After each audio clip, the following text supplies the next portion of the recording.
Okuva ddala mu mwaka gwa 2020 amasomero bwe gaggalibwawo olw'ekirwadde kya COVID-19, bannanyini b'amasomero basigala kuyoleke era ne bwe gaggulwawo bangi ku bagakulira bakyali mu mabanja.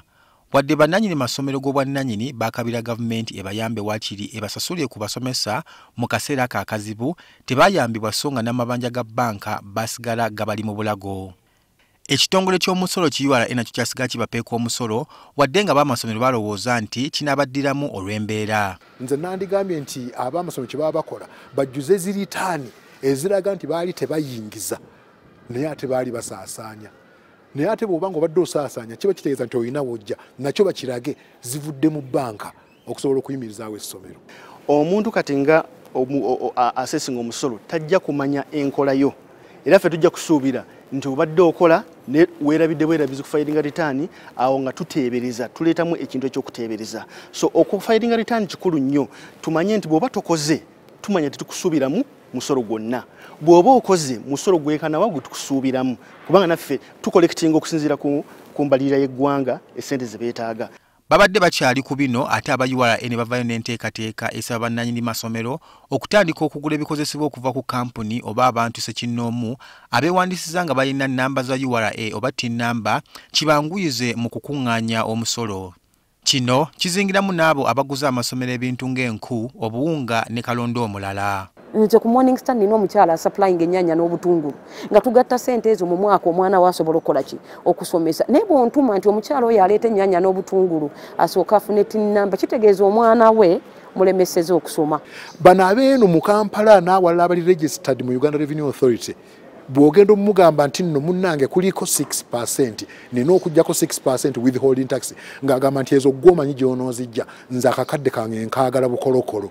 Ekitegeeza nina okunoonya w'enteeka emitwalo 6 nze ngizeeyo ew'omuzadde ate gavumenti gye ngamba nti tomubinika musolo tomubinika school fees. Tusaba ekintu kino bakiwe obudde baganye nti oba mu myaka 10 ejijja myaka 7 ogujja amasomero temuddamu kugula bintu ku bantu abatalina TIN. Abantu bakyetegeke n'abantu bagulewo companies mpola mpola nti olw'embeera kati zeewo oba kati gye tutambuza mu ggwanga tugezaako okulaba nti nno buli muntu asobola okusasula omusolo ali fomo.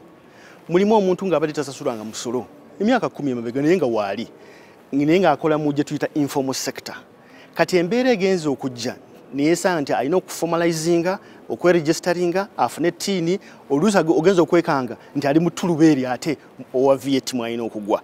Kati omuntu oyo agenda okwesanga nti ekintu ky'omusolo aguddemu kigwe so ogenda okola nti n'okusomesa kukola ki kwetaagisibwa. Mu nsisinkano gye babaddemu olwaleero bannanyini masomero batadde URA ku nninga ebannyonnyole lwaki amasomero ga gavumenti be bakola omulimu gwe gumu tegaggyibwako omusolo olwo ne basigala nga be batulugunyizibwa. Etteeka lya income tax ligamba nti ekitongole kyonna oba kya ddiini oba kya byanjigiriza oba kya charity nti kiyitibwa ekitajja kuggyibwako musolo bwe kibanga kikola omulimu gw'abantu. Naye ate kirabika nga mu nkola ya gavumenti okuyita mu URA ekigambo omulimu gw'abantu bakifudde nti omulimu gw'abantu gutegeeza kubeera gw'amasomero aga gavumenti n'agayambibwako gavumenti. So olwokuba nti bakyogeddeko ze ensonga ze twetaaga okufumiitirira okulaba waliwo ennongosereza esobola okubeerawo okulaba nti waliwo obwenkanye.